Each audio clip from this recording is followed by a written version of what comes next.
What's up, guys? How y'all doing?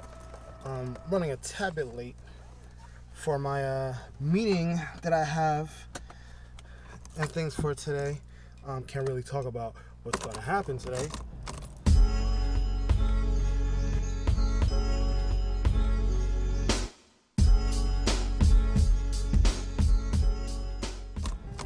But we're running a tad bit late.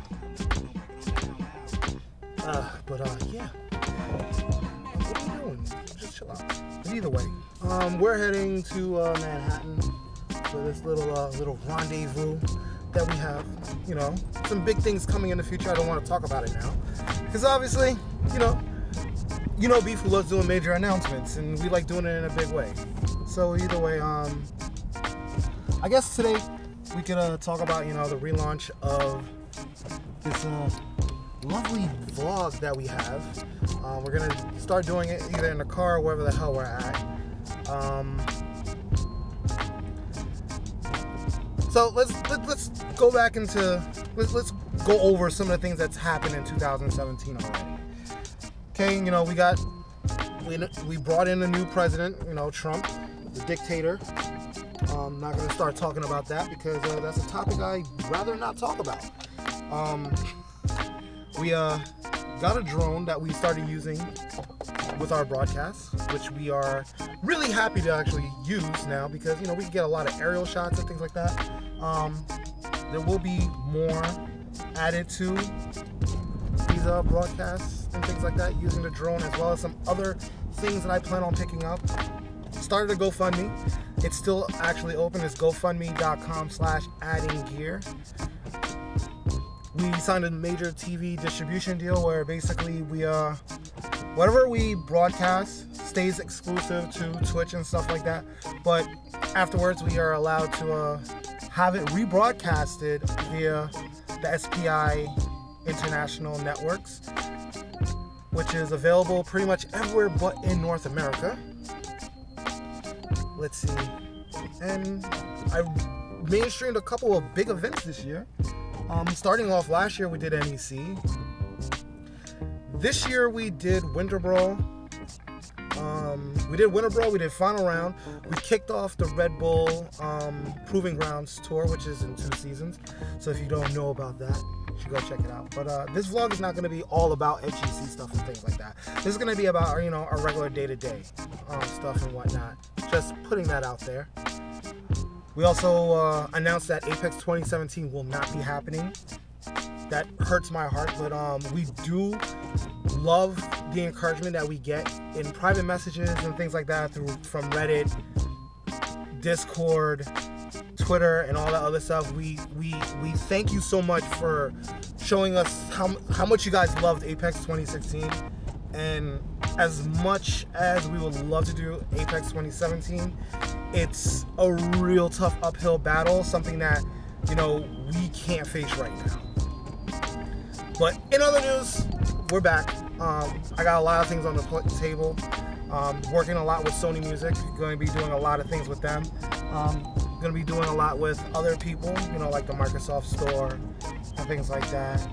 But I'm really excited and whatnot. Apex 2018, to go back to Apex thing, Apex 2018, super huge. Trust me, you're gonna love it. But because we're actually planning for it now, and we're looking at dates at this. We're not looking at dates. We're basically trying to see what we can actually do. But either way, so as you guys know, we started implementing a lot of new things into our streams for FGC events and things like that. And like I said, I try not to make this about FGC, but I can't help it. But either way, back in February when we did Winter Brawl, we added an element, which is the interview segment, which is, you know, become a regular thing amongst these other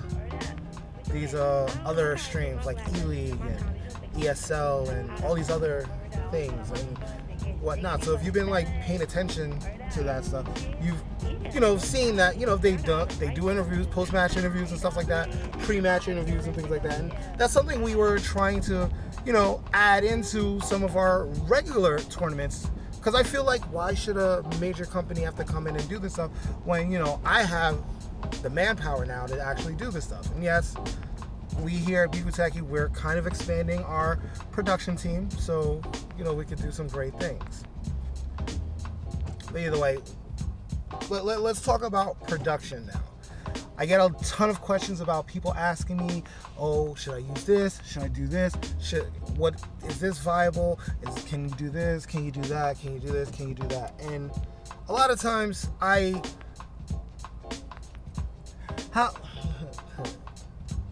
trying to figure out a way that I actually put this nicely.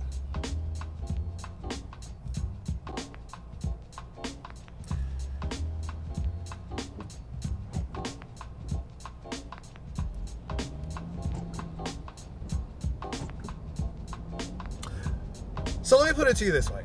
A lot of times people ask me for technology advice, and the only thing that I could ever think of saying to them is, don't do that. That, like, let's just say that is pretty much that's the answer that I give them most. Don't do that. Mainly because a lot of times people are buying something and trying to make it do something it's not intended to do. Okay? Kind of like when I bought a Canon 5D and wanted to use it as a camera for fighting game events.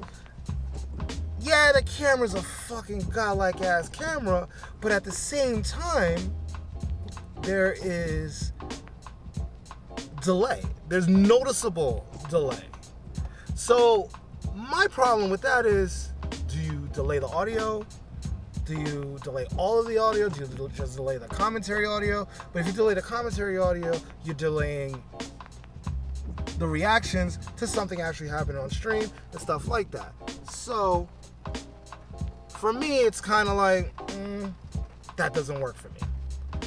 So then I had to look at other options.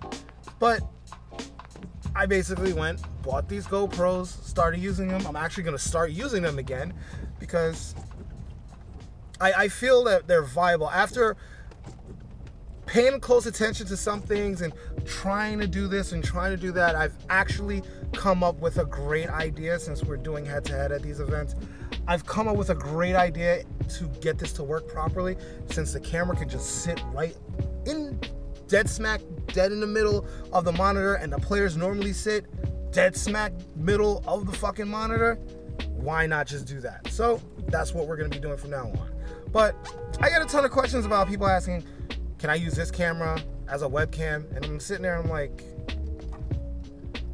you're going to go spend like $2,000 on a camera, and you could go get yourself a Canon G40 that does exactly the same thing. And they're like, oh no, I want this shallow depth of field. And I'm like, shallow depth of field. And I'm sitting there and I'm like, but you can do that with the fucking, with the fucking Canon fucking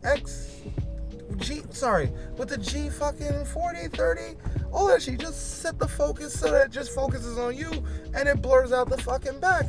That's all you gotta fucking do. But no, I want to go spend like fucking $5,000. I want to go spend like $3-4 grand on a fucking camera and just use it just here. Okay, this is not taking shots at anybody, because several people have asked me this, and I advised this one person because he even ran into me at a tournament, and he's all like, yo, look, I have it, this, that, and the other, I'm gonna use it, and I'm like, dude. And this is coming from and this is like someone who doesn't have that much money and things like that, and they got some money to build up their stream stuff, and I told them the best thing for them to do is get you a better capture card, get you a dual port Magewell, you know, get a better PC, and just get an XA30. He didn't listen to any of that. He just went, splurged on this whole thing and whatnot. And I'm like, dude, like, what the fuck? But either way, at least he has his depth of field, but that's all he really cared about was depth of field. And I'm like, But anyway, so I get other questions like, oh, what about Wirecast and things like that? And if you've been paying attention to my stream as of late, I've actually been using Wirecast a lot lately, and it's been a while since I used it because I have every version from version 4, or is it 3.5 or some shit like that. I've had every version since back then, and I will say that this one I feel more comfortable with over all of the past ones. And normally I always sit there, I go back and I'm like, yo, Wirecast is really good. Like I said this about 5 and I said this about 6, but 7, for some weird reason, 7 seems to be that magical lucky number. Let's give a shout out to number 7. Shout out to number 7, all right? But for some weird reason, they actually got this right. But let's see, as I test it a little bit more, because I'm able to use stream control with it. I'm able to use the HTML overlays that we use with stream control with it. So my only thing is, what could possibly go wrong? Because it already works well with all my cameras, all my inputs, and things like that. It works great with my audio. And here's the best part. Seeing as most of you guys, if you do know me, I stream from a Mac. It works on both. So I could actually implement a system where I just focus on just the stream running the way it is. I can have another person who's making sure the scoreboard is the way that it needs to be, as well as keeping records of who plays at this time and whatnot, how long the match lasted, and things like that. So this way we can time code our recordings better. And then from that, you know, we can start implementing different things. So this basically will create jobs for other people. So my whole thing is like, will Wirecast fail on me in person? But who knows? Only time will tell.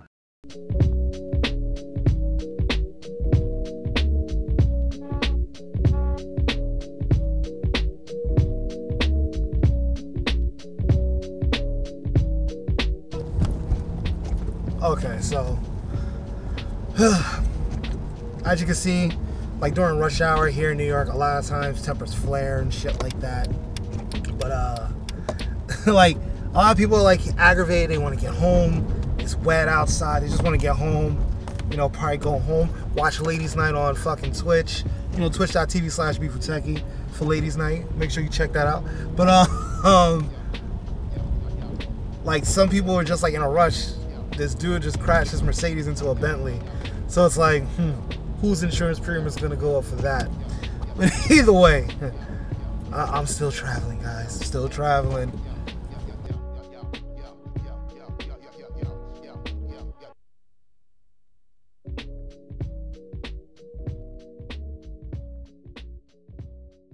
When you said it was over, you shot right through my heart.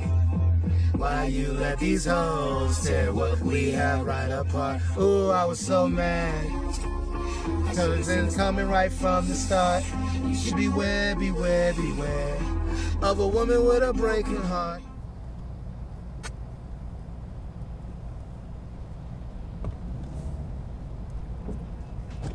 I want to take this time right now to give a special shout out to Casey Neistat.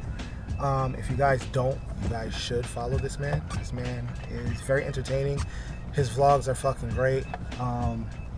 One of these days, I would love to like just meet this guy, shake his hand, and just say thank you for being such an inspiration. A couple of days ago, he talked about this kid that was getting bullied in school because he does vlogging on YouTube. So it's like, what gives you the right to like make fun of someone who's taking his time to be creative and share his feelings on things and stuff like that? And while watching it, it brought me back to a time when I remembered when I first started doing the streaming stuff, and I used to get teased a lot because people were like, oh, you don't know what you're doing, you don't know what you're doing. And the thing is like at that time, it was probably the most difficult thing to do. Because I remember talking about this in a vlog. Like, back in the day when I first started streaming, we didn't have XSplit, we didn't have OBS. We didn't have half the tools that we had. We didn't have Game Show. We didn't have half the shit. You know what we had? We had Wirecast, we had Adobe FMLE. That was it. And to be honest with you, like, I was a Mac streamer since back then. So back then, we had this lovely tool called CamTwist, which is still available to this day. So if you're a Mac streamer and you're having issues using OBS, I would suggest using CamTwist with OBS so that this way you can do certain things with it. I'm not going to get into this whole thing about it, but you can use the tools that you have up here to figure that out. But like, I remember starting out having a difficult time creating something to the point where, like, where I am now today, like, I feel like I'm good. There's still some things that I'm learning to do and stuff like that, but I'm good when it comes to grasping the technology of now. It's not even like, I understand how to produce something so elegant that you guys will love it.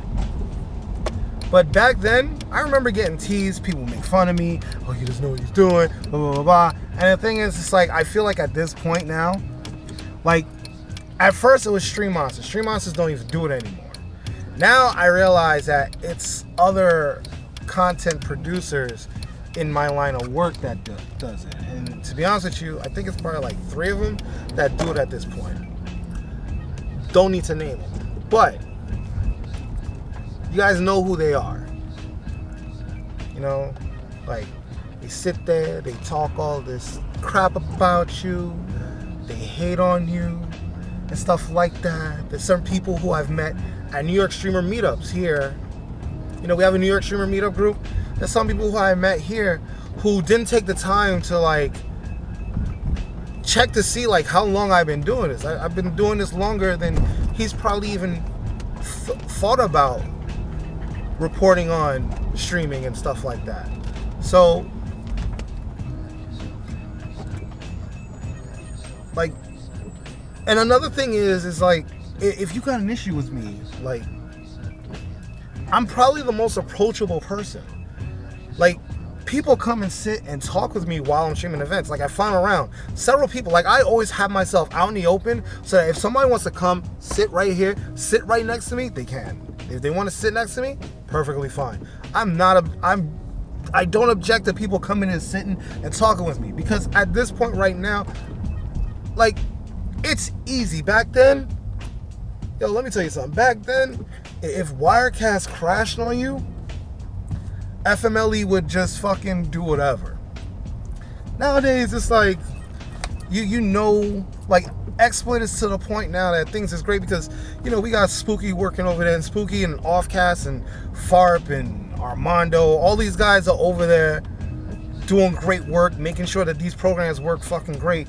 And to be honest with you, they do work great. Like, XSplit works fucking great, except for the one little bug that I have, but other than that, XSplit is fucking great. I just, like, this, it could go no, like, I'm not even gonna get into it, but either way, like, you tend to realize that, you know, there is that scale that Casey drew. Like, there's that place where you start off, it's okay. I'm dealing with some traffic bullshit right now, guys.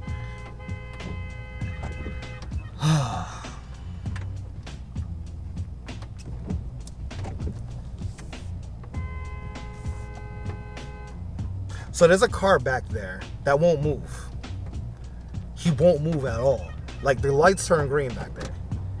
He won't move, and now he's gonna drive super slow.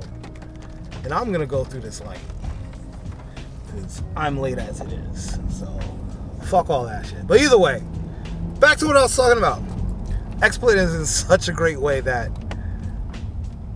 it's just perfect right now. So it's like, I want you to know, not to say, like, you know, I have a lifetime license with XSplit. I own Wirecast. I have to use different tools for different types of things that I do. So different types of productions that I do, I have to do different things. So but I remember on that scale that Casey drew out, you know, there's a part where you're starting out, where you don't have money and stuff like that, and you get to the point where you do have money. You do have money, and it's to the point where these people are just hating on you because they aren't you. Take that as some advice. Like, if someone sits here and is making fun of you because you're doing something that you have a passion for, just do it. Just continue doing it, because guess what? At the end of the day, there are more people out there that enjoy what you're doing, because you could spark that same interest in someone else.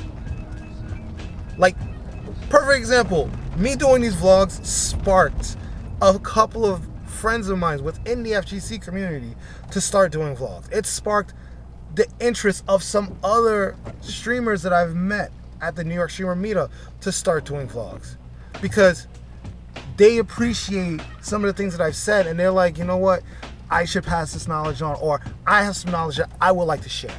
Because we never know. Some of the things that we talk about in our daily life could change someone's whole perspective on shit. So going forward, again, you have a passion for something, do it. Follow through with it. Just do whatever it is that you need to do, and just do it. People are gonna hate on you at first, but that hate will turn to either admiration of what you're doing, or they'll continue to hate on you. If they continue to hate on you, they weren't your friends to begin with. On top of that, I would like to say that friends will always cheer you on, no matter what. Like, the people who support you will cheer you on because they want you to be successful. Anytime someone straight up tells you, oh, well, don't do that, that's not worth it, and this, that, and the other, that person's telling you not to do it because, one, they either really feel like you're not going to be able to do it if they know you that well, but if you feel that you're fully capable of doing it, the reason why they're saying that you can't do it is because they don't want you to do it, because they don't want you to be successful. They want you to still be where the fuck they're at, being miserable and shit like that, just sitting in the house. But either way, that's it. That's all I'm gonna say. That's all my shout outs that I have for you guys today. But I wish there was more, but shout outs to Casey Neistat. Again, thank you for showing that diagram, and thank you for speaking on that young man's dilemma that he has. And I really do hope that he does continue on. If I'm gonna go look at that video again, if he did share the link to that young man's YouTube, or that young person's YouTube, I will share it so that this way you guys can check it out if you want. Give that person a subscribe and stuff like that, and also give Casey a subscribe, because he'll be in the description area down below.